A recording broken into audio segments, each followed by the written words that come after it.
ఎక్సెల్లా global study abroad summit 2024 జరగబోతోంది. ఫిబ్రవరి 11న ఉదయం 10 గంటల నుంచి సాయంత్రం 5 గంటల వరకు తాజ్ డెక్కన్, బంజారా హిల్స్, హైదరాబాద్లో. నమస్తే, వెల్కమ్ టు ఐ డ్రీమ్. నేను మహేశ్వరి. క్యాన్సర్ అవగాహన కార్యక్రమాలు ఎన్ని నిర్వహించినప్పటికీ ప్రజల్లో చైతన్యం రావడం లేదు. ముఖ్యంగా ఈ సర్వైకల్ క్యాన్సర్.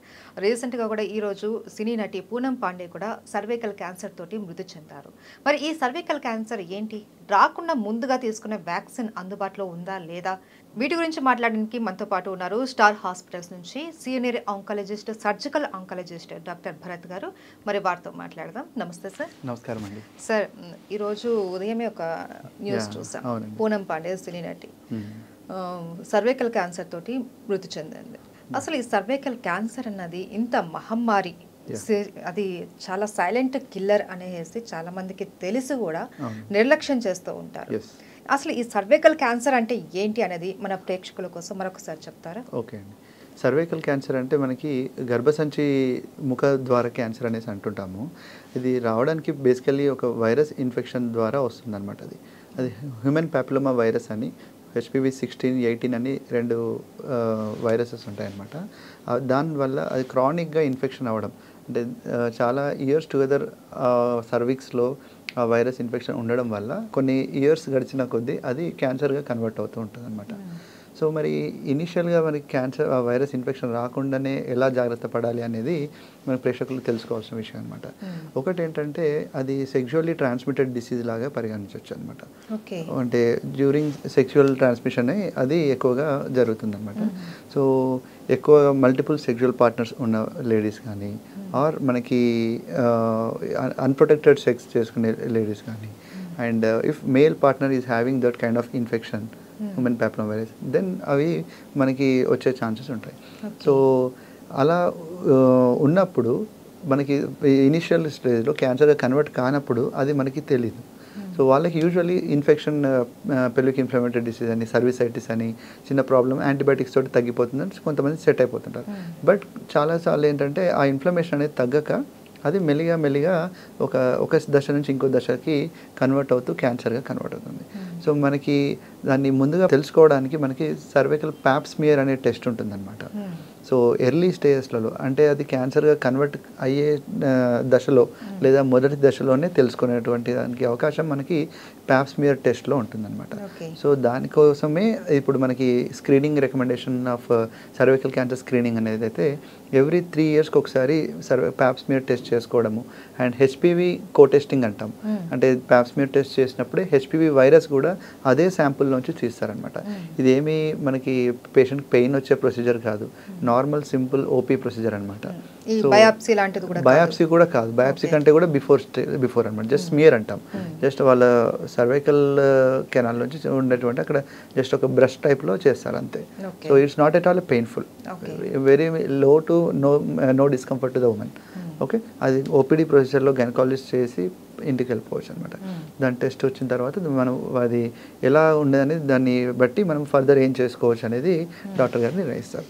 సో ఈ విధంగా మనం ప్యాప్ స్మియర్ టెస్ట్ని అనాలిసిస్ చేస్తాం. చేసిన తర్వాత అందులో ఏమన్నా క్యాన్సర్కి దగ్గరగా ఉండేటువంటి దిశగా ఉంది అన్నప్పుడు మనం అప్పుడే దానికి ఆపరేషన్ చేయడము, లేదు డౌట్ఫుల్గా ఉంది అన్నప్పుడు ఆ ఏరియాని బయాప్సీ చేయడము అలాంటిది అప్పుడు చేస్తాం అనమాట. So that is a painless procedure. అది ఖచ్చితంగా ఇప్పుడు ఎందుకు మరి చేయడం ఇంపార్టెంట్ అంటే, ఇండియాలో ఇదివరకు ఇప్పుడు cervical cancer is the leading cause of cancer అనమాట. బ్రెస్ట్ క్యాన్సర్, ఇప్పుడు బ్రెస్ట్ క్యాన్సర్ వచ్చింది, అంతకుముందు సర్వైకల్ క్యాన్సర్ ఉంటుంది. So both are the most important burden in the cancer. So అవి సర్వైకల్ క్యాన్సర్ గుర్తుపట్టడం కూడా ఈజీ అనమాట ఇనిషియల్ స్టేజ్లో. సో ఉమెన్కి సిమ్టమ్స్ ఏముంటాయి మనకి, అండ్ ఆల్సో మనము సిమ్టమ్స్ రాకముందు స్క్రీనింగ్ ఎలా చేసుకోవాలి. సో 2 things అండి. స్క్రీనింగ్ అనేది ఏంటంటే పేషెంట్కి సిమ్టమ్స్ ఏమీ ఉండవు, పర్సన్కి సిమ్టమ్స్ ఏమి నార్మల్గానే ఉంటారు. అప్పుడు ప్యాప్ స్మియర్ టెస్ట్ చేసి మనం స్క్రీన్ చేసి, అవునండి మీకు ఇక్కడ సస్పీషియస్ ఉంది, డౌట్ఫుల్గా ఉంది అని చెప్పడం స్క్రీనింగ్ వల్ల డిటెక్ట్ అవ్వడం. సిమ్టమ్స్ వచ్చినాయి అంటే అప్పటికే పేషెంట్కి సమ్ డిసీజ్ వచ్చిందనమాట అప్పటికే. కాకపోతే ఎర్లీ స్టేజ్లో దొరకబట్టడం, ఎర్లీ స్టేజ్లోనే దాన్ని ఫైండ్ అవుట్ చేయడం అనేది ఇంపార్టెంట్ అనమాట. సో ఎర్లీ స్టేజ్లో ఫైండ్ అవుట్ చేయడానికి కోసం అని చెప్పేసి పేషెంట్స్కి సిమ్టమ్స్ మీద అవగాహన ఉండాలి. ఎలాంటి సిమ్టమ్స్ అంటే ఇర్రెగ్యులర్ మెన్స్ట్రువల్ సైకిల్స్ అనమాట, అంటే ఇంటర్మెన్స్ట్రువల్ బ్లీడింగ్ అంటాం. ఒక మెన్సెస్కి ఒక ఎవ్రీ మంత్ రావాల్సిన బ్లీడింగ్ మధ్యలో స్పాటింగ్ రావడం అండ్ పోస్ట్ కాయిటల్ బ్లీడింగ్ అంటాం, ఆఫ్టర్ సెక్చువల్ ఇంటర్కోర్స్ తర్వాత బ్లీడింగ్ రావడము, or foul smelling vaginal discharge, vagina నుంచి వజనల్ డిశ్చార్జ్ రావడం, బ్యాడ్ స్మెల్ వస్తూ డిశ్చార్జ్ రావడం, and lower pelvic pain or low back ache, వెనకాల నడుము వెనకాల నుంచి కిందికి ఇది రావడం, పెయిన్ రావడం, ఇవన్నీ కూడా సర్వికల్ క్యాన్సర్ యొక్క లక్షణాలు. సో ఈ నడుము నొప్పి రావడము ఇవన్నీ కూడా వన్ ఆఫ్ ద కొంచెం అడ్వాన్స్డ్ అవుతున్నటువంటి సిమ్టమ్స్ అనమాట. అలా so these are the way how we have to find out symptomatically. And screening ఏమో ప్యాప్ స్మియర్ చేయడము, అది ప్యాప్ స్మియర్తో పాటు హెచ్పివి కో టెస్టింగ్ చేయడం అనేది ఇంపార్టెంట్ అనమాట. సో ఇవి మన వాళ్ళలో రెగ్యులర్గా చేస్తున్నట్టయితే చాలా మందికి we can identify in the early stage. ఎందుకు ఎర్లీ స్టేజ్లో ఐడెంటిఫికేషన్ ఇంపార్టెంట్ అంటాము అంటే, స్టేజ్ 1 క్యాన్సర్స్ కనుక మనం డిటెక్ట్ అయితే cervical cancer, we can go for సర్జికల్గా ట్రీట్మెంట్ చేసి we can almost people we can assure the 90 to 95% cure rate అనమాట. So we should not miss that window period అలా. So once it comes in to stage 2, stage 3, ఆ percentage of 90 to 95 అనేది it comes down to 40-50 అలా పడిపోతుంటుంది. So ఆ window పీరియడ్ని identify చేయడానికి కోసం అని చెప్పేసి అవగాహన చెప్తుంటాం అనమాట. అండ్ నెక్స్ట్ మీరు అడిగిన క్వశ్చన్ ఇంకోటి వ్యాక్సిన్ గురించి అడిగారు కదా. యా, వ్యాక్సిన్ ఏంటంటే అండి, హెచ్పివి వైరస్కి 16, 18, 6, 11, 16, 18 and 4 important strains of HPV virus ఉంటాయన్నమాట. సో ఇందులో మనకి ఎక్కువగా 16 and 18 are more toxic. So అవిటికి అగెనెస్ట్గా మనకి 2 types ఆఫ్ వ్యాక్సిన్స్ ఉన్నాయి, అవైలబుల్గా ఉన్నాయన్నమాట, which is proven world wide, Cervarix and Gardasil అని.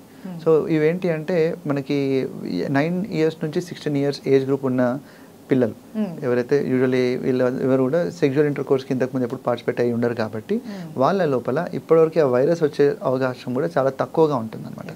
సో వాళ్ళకి ఈ వ్యాక్సిన్ అనేది 0, 1 month and 6 months or 0 and 6 months ఈ గ్యాప్లో వేయడం వల్ల వాళ్ళు ఈ వైరస్కి ఇమ్యూన్ అవుతారనమాట.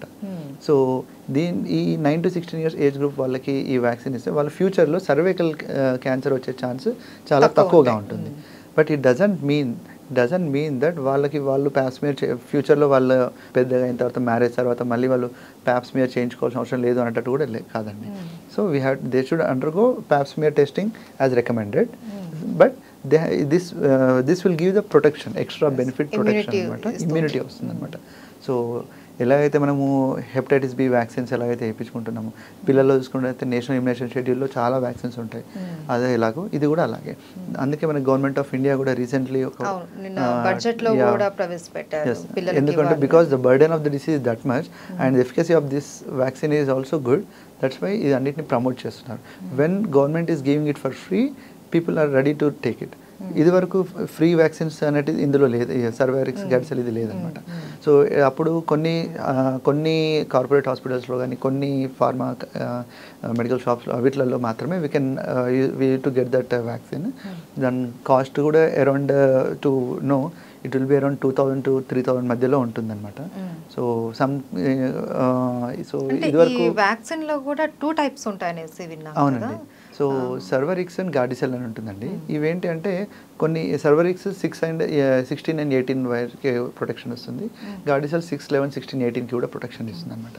So both are good. So దాంట్లో ఇది బెటర్ అది కాదు అని ఏం లేదు, whichever is available we can take that vaccine. అయితే సార్ ఇప్పుడు వ్యాక్సిన్ అన్నది మనకి ఏదైనా దానికి సంబంధించిన జబ్బు రాకముందు తీసుకునేది. సో ఇప్పుడు డైరెక్ట్గా ఒక మహిళ వెళ్ళి నాకు సర్వైకల్కి సంబంధించిన క్యాన్సర్కి సంబంధించిన వ్యాక్సిన్ కావాలని డైరెక్ట్ వేయించేసుకోవచ్చా, లేదు అంటే వ్యాక్సిన్ తీసుకునే ముందు ఏమైనా టెస్టులు చేయించుకోవాలి? లేదండి, వాళ్ళకి అప్పటికే వైరస్ అన్నది లోపల ఉంటే ఏమైనా ఎఫెక్ట్ అవుతుందా? ఎస్ ఇప్పుడు మనకి రొటీన్ షెడ్యూల్ 9 to 16 years పక్కన పెడితే, ఫర్ ఎగ్జాంపుల్ ఒక 25 years lady came to us with cervical cancer vaccine నేను తీసుకుందాం అనుకుంటున్నాను. అంటే 40 years బిలో వరకు కూడా తీసుకోవచ్చు అనేసి విన్నాను. ఎస్ అండి, యూజువల్లీ బట్ ద థింగ్ ఏంటంటే effectivity of that vaccine will be more in this age group and less in as we once already virus infected అంటే once already they are sexually active, the efficacy of this vaccine will be less. So before that మనం మామూలుగా once she is more than 21 years అనుకున్నప్పుడు as per screening schedule మనకి she has to undergo cervical cancer pap smear testing. Paps మీద testing చేస్తాం. అందులో whether she is having inflammation ఏమైనా ఉందా, HPV కో testing కూడా చేసుకుంటాము. అందులో ఏమన్నా ప్రాబ్లం ఉందా, హెచ్పివి వైరస్ ఆల్రెడీ ఉందా. If it is there already there is no point in taking that also. But ఇదేంటంటే వన్ టైం ఒకటేసారి చేసుకునే ఇది test. But test is always రిపీటెడ్గా చేస్తుంటాం, 3 yearsకి చేస్తూ ఉంటాము. బట్ వ్యాక్సిన్ ఏంటంటే ఒకటేసారి ఇచ్చేస్తుంటాం మనం షెడ్యూల్లో 0, 1 and 6 షెడ్యూల్స్లో ఇచ్చేస్తుంటాం అనమాట. మొత్తం 3 doses. అయితే ఈ సర్వైకల్ క్యాన్సర్ అన్నది ఏ స్టేజ్ వరకు వెళ్ళొచ్చు, ఏ స్టేజ్ల వరకు మనం క్యూర్ చేసుకోవచ్చు? ఎస్ అండి, usually stage 1, stage 2, stage 3, stage 4 అని ఉంటాయండి. 4 స్టేజెస్ ఉంటాయి. ఫస్ట్ స్టేజ్ అంటే గర్భసంచి అక్కడ మందమే ఉందన్నమాట. సెకండ్ స్టేజ్ అంటే ఏంటంటే పక్కన టిష్యూస్కి పాకడం అనమాట. థర్డ్ స్టేజ్ అంటే ఇంకా దూరము లింఫ్ నోడ్స్ ఉంటాయి అండ్ ఆల్సో మూత్రనాళాలు ఉంటాయి కదండి, యూరేటర్స్ అంటాం. అవిటిని కూడా అవి స్ప్రెడ్ అయినప్పుడు దాన్ని మనం థర్డ్ స్టేజ్ అంటాం. అండ్ ఫోర్త్ స్టేజ్ అంటే లివర్, లంగ్, బోన్స్కి స్ప్రెడ్ అయినట్టు అనమాట. సో ద క్యూర్ రేట్ అనేది స్టేజ్ 1 క్యాన్సర్లో surgical either is the best treatment. Once it comes to stage 2 and stage 3 chemo radiation is the more important treatment అనమాట. So radiation అనేది అప్పుడు main stay of treatment అవుతుంది. So అందులో కూడా మనకి stage 2, stage 3 cervical cancers కూడా కొంతమంది years together మంచి వితౌట్ ఎనీ కాంప్లికేషన్స్ ఉన్న వాళ్ళు కూడా మనకు కనిపిస్తుంటారు అనమాట. బట్ ద సర్వైవల్ రేట్ వాళ్ళకి ఎలా చెప్తుంటాం యూజువల్లీ అంటే 40 to 50%, 50 to 60% అట్లా చెప్తుంటాం. బట్ అవంటే ఏంటి అంటే మళ్ళీ స్టేజ్ 4కి వచ్చిన తర్వాత it comes down to 10 to 20% లోపే అలా చెప్తుంటాం. సో ఎర్లీ స్టేజెస్లో we can cure it up to 90 to 95% అనమాట. ఇది జెనెటిక్ పరంగా ఏమైనా వస్తుందా అండి? సర్వైకల్ క్యాన్సర్ జెనెటికల్గా రాదండి. ఇది only acquired infection with the virus in that particular women only. Cervical cancer ఉన్న వాళ్ళ పిల్లలకు కానీ వాళ్ళ చెల్లెళ్ళు, అక్కలు వాళ్ళకి ఎవరికి కూడా టెస్ట్ చేయించుకోవాల్సిన అంటే సర్వైకల్ క్యాన్సర్ ఉంటుందేమో అనే అపోహ కాదు. బట్ ఇది స్ప్రెడ్ అవుతుంది. Spread is not only sexual transmission. అంటువ్యాధి అయితే కాదు కానీ అంటువ్యాధి అయితే కాదు. రైట్.